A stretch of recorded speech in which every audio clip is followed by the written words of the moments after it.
आज हम देखने वाले हैं रेट्रो 2025 में रिलीज हुई है। तो कहानी की शुरुआत 1960 के समय से होती है, जहां पर एक छोटे गांव में देवा नाम का गैंगस्टर रहा करता है। एक दिन देवा के गोडाउन में कुछ बदमाश चोरी करने के लिए आ जाते हैं और गोडाउन में रह रहे एक गरीब आदमी की भी हत्या करके चले जाते हैं। बेचारा उस समय गोडाउन में मौजूद था। वो उसकी खबर जैसे देवा को लगती है, वो तुरंत गोडाउन आ जाता है, जहाँ उसको उस आदमी की लाश मिलती है और वहीं पर उसका एक छोटा सा बच्चा भी मौजूद होता है, करीब 2-3 साल का। उस बच्चे को क्या ही खबर थी कि उसके पिता तो मर चुके हैं। तो देवा अपने साथियों से कहता है, इस बच्चे को चर्च के बाहर फेंकवा दो, कोई उठा लेगा इसको। लेकिन देवा की पत्नी संध्या को बच्चे की मासूमियत देखकर उस पर दया आ जाती है। वो खुद तो कभी मां नहीं बन पाई, इसीलिए वो उस बच्चे को ही अडॉप्ट करने के बारे में देवा से कहती है। देवा दूसरे के बच्चे को अडॉप्ट करना नहीं चाहता था, पर अपनी पत्नी का दिल रखने के लिए वो मान जाता है और वो दोनों मिलकर बच्चे का नाम पारी रखते हैं। पारी में सब कुछ तो ठीक है दोस्तों, लेकिन वो कभी हंसता नहीं है। साथ ही उसके पेट के ऊपर एक त्रिशूल का निशान भी बना हुआ है। संध्या अक्सर परेशान रहती है कि आखिर पारी हंसता क्यों नहीं है। सारे तरीके अपना लेते हैं ये, लेकिन पारी कभी नहीं हंसता। साथ ही देवा पारी को पसंद नहीं करता। मैंने कहा ना दोस्तों आपको, उसको वैसे तो इंटरेस्ट नहीं था उसको अडॉप्ट करने में। वो तो पत्नी के कहने पर उसने उसको गोद ले लिया। हमेशा उसको डांटते रहता है और जताते रहता है कि तू मेरा बेटा नहीं है। इस चीज से पारी को भी काफी बुरा लग जाता है। तो एक दिन संध्या की तबीयत कुछ ज्यादा खराब हो जाती है। उसे पता चल चुका होता है कि उसका अंत करीब आ गया है। इसीलिए वो पारी से कहती कि बेटा, मेरे मरने के बाद अपने पिताजी का ख्याल रखना। वो चाहे जैसे भी हो, लेकिन है तो तुम्हारे पिता। गुस्सा करते हैं लेकिन दिल के अच्छे इंसान है, तुम्हें अपना लेंगे वो। इतना कहने के बाद संध्या भगवान को प्यारी हो जाती है, जिसके बाद उसका अंतिम संस्कार किया जाता है। अंतिम संस्कार के समय शमशान घाट पर रुक्मणी नाम की एक लड़की भी मौजूद होती है, जो अपनी माँ का अंतिम संस्कार करने वहाँ पर आई थी। वो इकलौती थी और उसके पिता इतने नशेड़ी कि पत्नी के अंतिम संस्कार में भी नशे में धुत जमीन पर पड़ गए। इसलिए उसकी माँ की चिता को अग्नि देने के लिए पारी को बुलाया जाता है, क्योंकि लोगों का ये कहना होता है कि लड़कियां चिता को अग्नि नहीं दे सकती। रुक्मणी अपनी माँ को अग्नि देना चाहती थी, लेकिन बाकियों की वजह से वो मजबूर होती है ना देने के लिए। तब पारी उसका हाथ पकड़कर उसके साथ ही रुक्मणी की माँ को अग्नि देता है, जिसे देखकर रुक्मणी खुश हो जाती है कि पारी की वजह से कम मुझे अपनी माँ को अग्नि देने का मौका तो मिला। इसके बाद देवा और पारी जब ट्रेन से कहीं जा रहे होते हैं ना, तभी कुछ बदमाश लोग देवा पर हमला करने की कोशिश करते हैं ताकि उसकी जान ले सके। पर पारी उन सारे बदमाशों से अकेले भिड़ जाता है। हालांकि वो अभी भी बड़ा नहीं हुआ है, लेकिन फिर भी बड़े बड़े बदमाशों को अकेले धूल चटा देता है। ये देखकर तो देवा की खुशी का ठिकाना ही नहीं रहता और वो पारी को आज से ही अपने बेटे की तरह प्यार देना शुरू कर देता है। ये सोचकर कि पारी के अंदर हिम्मत है, ताकत है, वो हमारे धंधे को आगे जरूर बढ़ाएगा। देखते देखते साल गुजर जाते हैं। पारी ने हर गलत काम में अपने पिता का साथ दिया, जिस वजह से देवा को भी खूब तरक्की होती है। लेकिन आज भी पारी ने हंसना नहीं सीखा होता है। हर समय वो सिर्फ गुस्से में रहता है। हो सकता है शायद कोई उसकी जिंदगी में आए जो उसको हंसाना सिखा दे। अगले सीन में हमें अफ्रीका के ट्रेन स्टेशन का सीन दिखाया जाता है, जहाँ पर कुछ माफिया इंडिया से आ रही एक ट्रेन के इंतजार में होते हैं, क्योंकि देवा सोने से भरी मछलियों को उन माफिया के पास भेज रहा है। वो ट्रेन आती तो है, लेकिन सोने की मछलियों के बजाय उसमें असली मछलियाँ होती है। करोड़ों की सोने वाली मछलियाँ होती है गायब। और ये देखकर माफिया वालों को बड़ा गुस्सा आ जाता है। वो तुरंत देवा को फोन घुमाकर इसकी शिकायत कर देते हैं। इधर पारी सारे गुंडे साथियों के पास आकर कहता है कि आज मेरी शादी है और मेरी होने वाली पत्नी को बिल्कुल पसंद नहीं है कि मैं ऐसे गुंडागर्दी वाला काम करूं।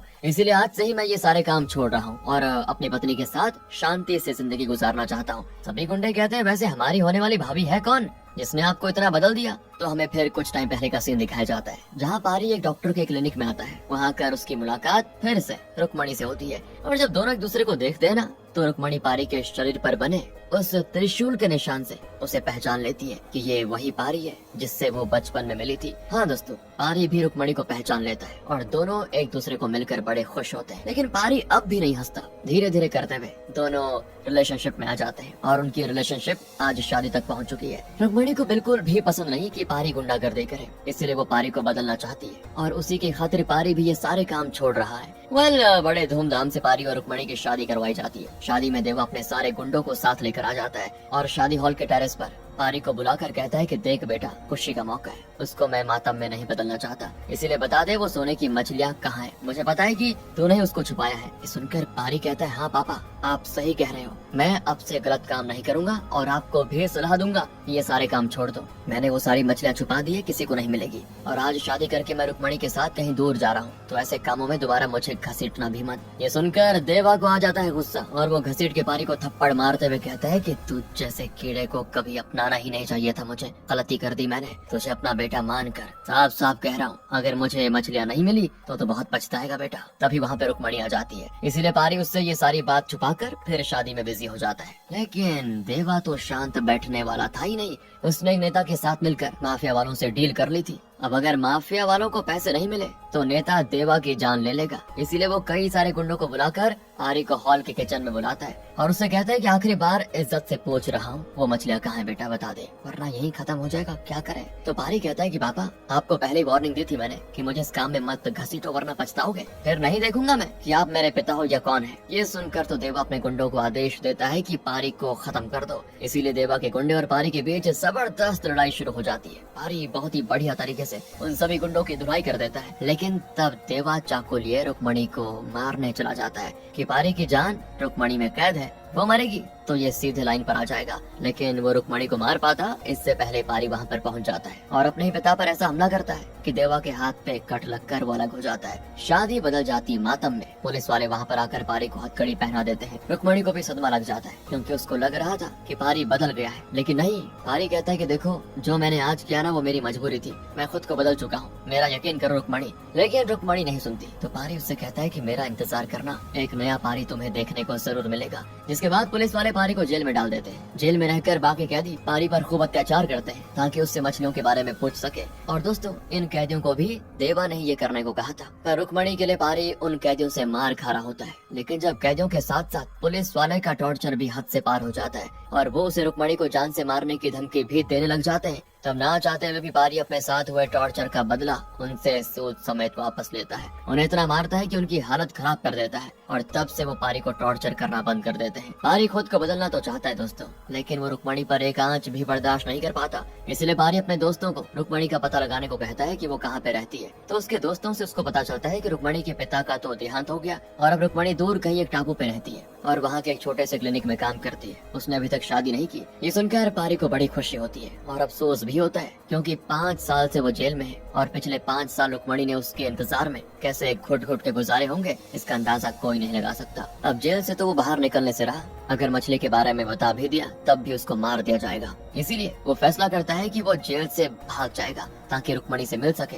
जेल में अक्सर एक गैंगस्टर रंगा आता है जो सबसे खूंखार कैदियों को लड़ाई के लिए ले जाता है। तो उसकी काफी समय से नजर होती है पारी पर क्योंकि पारी सबसे ज्यादा ताकतवर जो है। तो पारी भी इसी मौके का फायदा उठाता है और पुलिस वालों से बातें करता है कि मैं रंगा के साथ जाना चाहता हूँ, इसलिए मुझे रिहा कर दो। अब पुलिस वाला दोस्तों ऐसे ही खतरनाक कैदियों को रंगा को बेचा करता है। तो रंगा से अच्छे खासे पैसे लेकर पारी को उसे बेच देता है और रंगा जब पारी को देखता है ना तो बड़ा खुश होता है कि इसके साथ लड़ाई करवा कर खूब पैसे मिलेंगे। लेकिन पारी रंगा के सारे गुंडों को मारकर वहाँ से हो जाता है फरार, जिससे रंगा के गुस्से का ठिकाना नहीं होता कि मैंने इसे मोटी रकम में खरीदा और ये मेरे ही आदमियों पर हमला करके फरार हो गया, छोड़ूंगा नहीं इसको। ये खबर मिलते है देवा और वो नेता दोनों के दिमाग में लग जाती है आग कि ये कहाँ भाग गया, जरूर ये रुक्मणी से मिलने गया होगा। अगर रुक्मणी हाथ लग जाए तो पारी भी अपने आप हाथ लग जाएगा, इसीलिए वो अपने गुंडों को लगा देता है ताकि वो पारी और रुक्मणी का पता लगा सके। अब पारी ने रुक्मणी से वादा किया था कि उसको अगली बार बदला हुआ पारी देखने को मिलेगा, इसीलिए वो एक ऐसे डॉक्टर के पास जाता है जो लोगों को हंसना भी सिखाता है। उस डॉक्टर का नाम होता है चैपलिन और वो अक्सर जेल में आया करता था, जो कैदियों का इलाज करने के साथ साथ उन्हें जोक भी सुनाता था। इसलिए पारी उसका पूरा हुलिया लेकर टापू पर पहुंच जाता है ताकि रुक्मणी जब उसको देखेगी तो उसको लगेगा कि गैंगस्टर पारी अब लोगों को हंसाकर उनकी जिंदगी में खुशियां भरने की कोशिश कर रहा है। तो टापू पर आते ही पारी सभी को फनी जोक सुनाना शुरू कर देता है। लेकिन फनी जोक का अपना अलग ही मजा होता है, लेकिन जब तक उसको पूरी फीलिंग के साथ ना सुनाया जाए ना मजा नहीं आता। और पारी जैसा इंसान जिसने अभी तक मुस्कुराना भी सीखा नहीं है ढंग से, उससे हंसाने की उम्मीद क्या ही की जा सकती है। जोक तो कम दोस्तों, लेकिन डरावनी स्टोरी ज्यादा लगती है, इसलिए किसी को हंसी तो आती नहीं। लेकिन यहाँ पे पारी का काम जरूर बन जाता है क्योंकि रुक्मणी वहाँ पर आती है, जो पारी को देखकर बिल्कुल हैरान लेकिन गुस्से की वजह से वो चली भी जाती है। ये देखकर पारी तुरंत उसके पीछे जाता है और कहता है मैं बदल चुका हूँ, मुझे एक मौका तो दो, मैं कभी तुम्हें निराश नहीं करूंगा। लेकिन रुक्मणी तो अभी भी उससे गुस्सा ही है। साथ ही जिस टापू पर पारी आया होता है ना, असल में यहाँ का राजा रंगा ही है दोस्तों, जो इसी टापू पर लड़ाइयाँ करवाता है। उसका बेटा माइकल नाम का गुंडा है जो कि सबसे घटिया इंसान है। जब भी कभी कोई लड़ाई में हारता है माइकल उस इंसान को मगरमच्छ को खिला देता है। अब अगले सीन में एक आदमी एक खूबसूरत हिरन को जान से मार देता है। ये देखकर रुक्मणी उसको खूब डांट भी लगाती है, पर उल्टा वो आदमी रुक्मणी को ही भड़क जाता है। उसी समय पारी भी वहाँ पर खड़ा होता है। उसको तो बहुत ज्यादा गुस्सा आता है कि वो उस आदमी की जान ले ले, लेकिन उसने कहा ना कि वो बदल गया है, इसीलिए रुक्मणी की नजर में अच्छा बनने के लिए वो मामले को शांति से खत्म करवा देता है। पर फिर रुक्मणी के जाते हैं ना दोस्तों, पारी उस बंदे के अड्डे पर जाकर उन सभी को बहुत मारता है ताकि कोई भी आइंदा रुक्मणी के सामने आंख उठाकर भी न देख पाए। ये बात वो सारे गुंडे अपने बॉस को बता देते हैं, जो कि असल में रंगा ही है। और रंगा को पता चल जाता है कि पारी तो भागकर मेरे ही टापू पर आ गया और इतनी शांति से यहाँ रह भी रहा है। वो इसकी खबर देवा को भी दे देता है, क्योंकि देवा को पता चल चुका था कि रंगा ने ही पारी को खरीदा है। अब देवा उससे कहता है कि पारी का जो करना है करो, मुझे उससे कोई मतलब नहीं, लेकिन मैं उससे सिर्फ एक चीज का जवाब चाहता हूँ, जवाब जानने से पहले उसको कुछ मत करना। लेकिन रंगा भी अपने बेटे के सामने कुछ नहीं कर सकता था, क्योंकि माइकल ही टापू पर लड़ाइयाँ करवाता है। वो लड़ाई के लिए 2 टीम बनाता है, और जो टीम हारती है उस टीम के सबसे कमजोर खिलाड़ी को मगरमच्छ का निवाला बना देता है वो। इसी वजह से टापू के सारे लोग डर डर के रहते हैं। लोगों ने तो हंसना भी छोड़ दिया था यहाँ पर, इतनी दहशत है उसकी। पर अगर उसे प्यारी के बारे में पता चला तो वो उसे नहीं छोड़ेगा। इधर पारी के अच्छे बर्ताव से रुक्मणी को धीरे धीरे करते हुए उस पर भरोसा हो जाता है कि पारी बदल रहा है, जिससे वो पारी को अपना लेती है। पारी भी बड़ा खुश हो जाता है अपने प्यार को दोबारा हासिल करके, और तब पहली बार वो जिंदगी में मुस्कुराता है, क्योंकि आज उसे उसकी सबसे बड़ी खुशी जो मिली है, उसकी मुस्कुराहट देखकर रुक्मणी भी खुश हो जाती है दोस्तों। साथ ही पारी ने लोगों को हंसाना भी शुरू कर दिया होता है। जहाँ उसके जोक को लोग डरावनी कहानियों की तरह सुनते थे, अब उसके जोक्स पे सभी लोग खिलखिलाकर हंसने लग जाते हैं। उनकी जिंदगी बहुत ही अच्छे से गुजरती है। लेकिन तब एक दिन माइकल पारी के पास पहुंच जाता है। वो पारी से कहता है कि तू अच्छा फाइटर है और मैं तुझे अपनी टीम में शामिल करना चाहता हूँ। रुक्मणी भी वहाँ पर मौजूद होती है उस समय। तो पारी उससे कहता है, मैंने लड़ाई वगैरह छोड़ दी है, दूसरे बंदे को ढूंढ लो, मैं ये काम नहीं करता। लेकिन तब गुस्से में माइकल रुक्मणी को बता देता है कि कैसे ये हमारे गुंडों को मारकर जेल से फरार हुआ था। ये कभी नहीं बदल सकता रुक्मणी, क्योंकि लड़ना तो उसके खून में मौजूद है। ये सुनकर रुक्मणी का फिर दिल टूट जाता है। उसने दूसरा मौका दिया था पारी को, लेकिन दूसरी बार भी पारी ने उसको धोखा दे दिया। पारी समझाता है कि देखो, मैंने जो भी किया वो मजबूरी में किया, बिना मतलब के किसी को नहीं मारा मैंने, प्लीज माफ कर दो।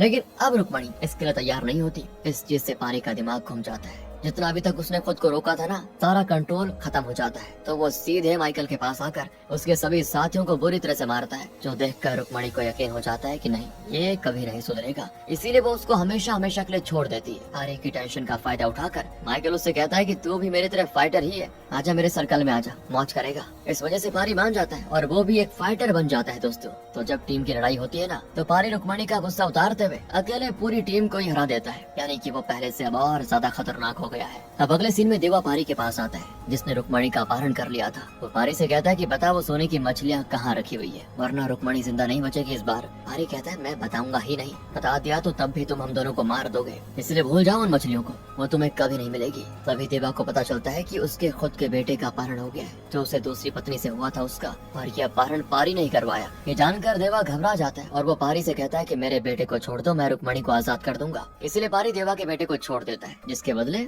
वो रुक्मणी को आजाद कर देता है। अब अगले सीन में पारी जब अकेला बैठा होता है ना, तो टापू के लोग अचानक से उस पे हमला करके उसकी जान लेने की कोशिश करते हैं, क्योंकि जब से पारी माइकल की टीम में शामिल हुआ है, तब से और ज्यादा लोग लड़ाई हारने लग गए हैं, जिससे एक के बजाय कई लोगों की जान जाने लग गई थी। इसीलिए वो पारी को मारना चाहते थे, पर तभी उन्हें पारी के पेट पे त्रिशूल का निशान मिलता है, जिसको देखकर वो पारी से कहते हैं कि हमारा मसीहा आ गया, तुम ही वो इंसान हो जो हमें अत्याचारों से बचाएगा। पारी हैरान कि तुम क्या कह रहे हो। तो टापू वाले उसको सारी कहानी बताते हैं कि रंगा ने ये टापू अंग्रेजों से खरीदा था, तब से ही वो इस टापू का राजा बन गया है। लोगों पर अत्याचार तो वो मजे के लिए करता था। टापू वाले अत्याचार से परेशान हो चुके थे। उन्होंने भगवान से प्रार्थना की थी कि वो उनकी मदद करे। तब एक पंडित जी के अंदर खुद भगवान आए, जिससे पंडित जी ने ये भविष्यवाणी की कि इस टापू पर एक ऐसा बच्चा जन्म लेगा जिसके पेट पे त्रिशूल बना होगा, वही गांव वालों को अत्याचार से बचाएगा और बुराई का नाश करेगा। रंगा को जब इसके बारे में पता चला, तो उसने गांव में हर पैदा होने वाले बच्चे पर नजर रखना शुरू कर दिया, ताकि त्रिशूल वाले बच्चे को मार सके। उसे जिस भी बच्चे पर शक होता,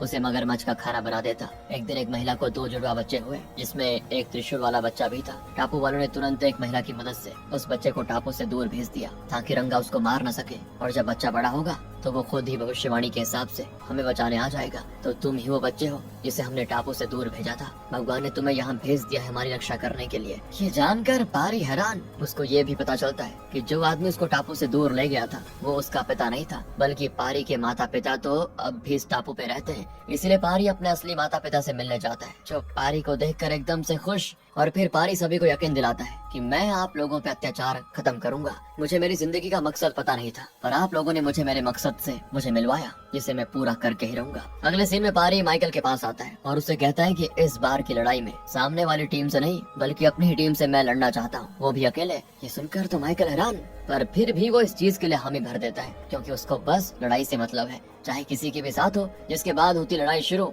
जहाँ पारी बड़ी बहादुरी से माइकल के सबसे खतरनाक टीम पर हमला कर देता है और इतना मारता है कि दोबारा वो टीम उठ नहीं पाती, जिससे पारी ये लड़ाई जीत जाता है। और अब बारी थी सबसे कमजोर खिलाड़ी को चुनने की, जिसे मगरमच्छ का निवाला बनाया जाएगा। तब पारी कहता है आज एक इंसान मगरमच्छ का निवाला जरूर बनेगा और वो इंसान कोई और नहीं बल्कि माइकल होगा। ये सुनकर तो माइकल के गुस्से का ठिकाना नहीं रहता और वो पारी पे हमला करते हुए मैदान में कूद पड़ता है, जहाँ दोनों के बीच खूब लड़ाई होती है। तो वहीं पारी के साथी भी वहाँ पहुँच चुके होते हैं, जो रंगा के गुंडों के साथ लड़ना शुरू कर देते हैं। अब माइकल को समझ नहीं आता कि पारी करना क्या चाहता है। तो पारी बताता है कि आज मैं तुझे और तेरे बाप दोनों को जान से मार दूंगा। दोनों ने खूब अत्याचार किए टापू वालों के साथ, ऐसा बहुत हो गया, अब बुराई का अंत होगा। तो माइकल पारी से लड़ने की और कोशिश करता है, पर मानो पारी पर खून सवार हो, वो माइकल को मार मार कर उसकी हालत बिल्कुल खराब कर देता है और उसे भी बाकियों की तरह मगरमच्छ का खाना बनाने के लिए रस्सी से लटका देता है, जैसा कि वो बाकी टापू वालों के साथ किया करता था। इसके बाद पारी रंगा को मारने उसके महल की ओर बढ़ने लगता है। रंगा को जैसे ही माइकल के बारे में पता चलता है, वो घबरा जाता है पूरी तरह। उसे पारी की आंखों में उसकी मौत साफ दिखाई देती है, इसीलिए रंगा दर्दनाक मौत मरने से बेहतर खुद को गोली मारकर खत्म कर देता है, ताकि पारी उसको न मार सके। बड़ा ही डरपोक है यार ये। इस तरह टापू से सारे बुरे लोगों का खात्मा हो चुका था, जिससे टापू पर खुशी की लहर दौड़ पड़ती है। न जाने कितने सालों के बाद ये गांव वाले आज इतने हंसे, और वो भी पारी की वजह से। इस चीज को देखकर रुक्मणी भी खुश हो जाती है और जैसा पारी है उसको उसी हालात में एक्सेप्ट कर लेती है। पारी की भी खुशी का ठिकाना नहीं था। यहाँ तो सारे खुश थे दोस्तों, लेकिन वहाँ देवा अभी भी अपनी मछलियों के लिए पागल था। उसे कैसे भी करके वो मछलियाँ चाहिए थी, इसलिए वो टापू पर आकर सबसे पहले माइकल को रस्सी से आजाद करता है, क्योंकि माइकल को पता होगा कि पारी कहाँ रहता है। इसके बाद देवा अपने सारे साथियों को बड़ी बड़ी गन देकर टापू के चारों ओर फैला देता है, ताकि टापू वालों को तड़पा तड़पा कर पारी से मछलियों के बारे में पूछ सके। वो पारी के पास आकर कहता है कि इज्जत से पूछ रहा हूँ, बता दे मछलियाँ कहाँ हैं, वरना पूरे टापू को शमशान घाट बनाने में देरी नहीं लगेगी। पर तब पारी सारे टापू वालों से कहता है अपनी अपनी पोजीशन लो, और ये सुनते ही सारे टापू वाले बंदूका लेकर खड़े हो जाते हैं, जो देखकर देवा की तो जान हलक में आ जाती है। और यहाँ पे हमें पता चलता है कि वो सोने की मछलियाँ तो सिर्फ कोड वर्ड था इन बंदूका के लिए। बंदूका को ही सोने की मछलियाँ कहा जा रहा था, जिसे पारी ने टापू पर लाकर छुपा दिया था। उसको पता था कि देवा किसी भी समय आता ही होगा, इसीलिए उसने टापू वालों को हथियार दे दिए लड़ने के लिए। जिसके बाद पारी की माँ ही सबसे पहले एक बंदूका से फायर करती है, जिससे देवा तो बच जाता है, लेकिन उसकी आधी जान निकल चुकी थी। इसीलिए वो और माइकल दोनों ही खुद को सरेंडर कर देते हैं, क्योंकि 400 बंदूका के सामने गन से लड़ना मुश्किल था। लेकिन टापू वाले उन्हें कोई सजा नहीं देते, बल्कि उन्हें माफ करके अपना लेते हैं, क्योंकि उन्हें अपनी गलती का एहसास हो गया था। इस तरह से टापू पर सारी बुराइयों का अंत हो जाता है। जहाँ टापू वाले हंसना भूल चुके थे, अब वो खुशी खुशी अपनी जिंदगी गुजारने लगते हैं। अगले सीन में टापू पर पारी और रुक्मणी की दोबारा बड़े धूमधाम से शादी हो जाती है, जिसमें देवा भी एक पिता के तौर पर उन्हें आशीर्वाद देता है। इसके बाद पारी इस सारी बंदूका को पुलिस के हवाले कर देता है, जिससे नेता भी वो फंस जाता है जिसने ये काम करवाया था, और उसको भी जेल हो जाती है। इसी हैप्पी एंडिंग के साथ होती है दोस्तों ये मूवी यहाँ पर खत्म। अब आप बताइए आपको वीडियो कैसी लगी, एक्सप्लेनेशन कैसा लगा। मिलते हैं आपसे अगली वीडियो में, ध्यान रखिएगा अपना। Thanks for watching.